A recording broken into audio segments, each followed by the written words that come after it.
Now, this is going to go into a tangent. So, this goes into a tangent on the MCU Spider-Man. The main reason for me for not liking that Spider-Man was because Uncle Ben was never shown. But then I think about all the other Spider-Mans where they wouldn't show his origin, but they would also mention Uncle Ben. And that's important because he's still a person. If you just ignore a person completely in like a series, and you can say, you can imply that he's there all the time, but if you don't actually explain that he actually lived in that world, then it doesn't feel like it's real, because by the end of the Spider-Man 3, like the third Spider-Man movie, Aunt May became the Uncle Ben moment where she passed away. But because we knew about Aunt May, it felt painful. It actually felt like what we should feel for Uncle Ben. But I found another reason is because the mere fact that Stark helps Peter in his endeavors, gives him his advance suit, gives him his things, even if he took it away for a little bit, that's where I mostly enjoyed it.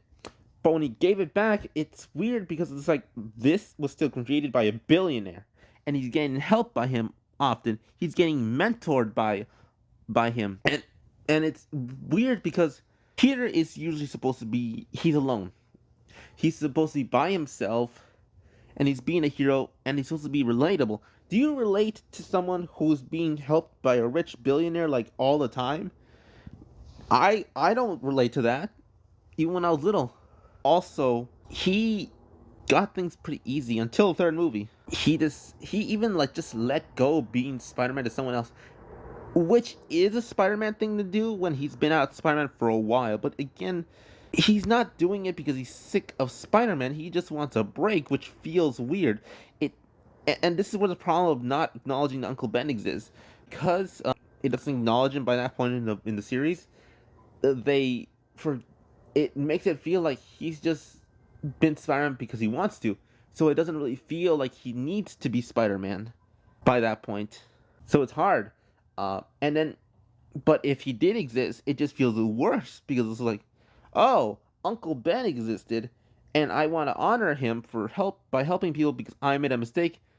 But then he just decides to not be Spider-Man for that second movie of his. I don't know, it's just the MCU Spider-Man has just been so not fun.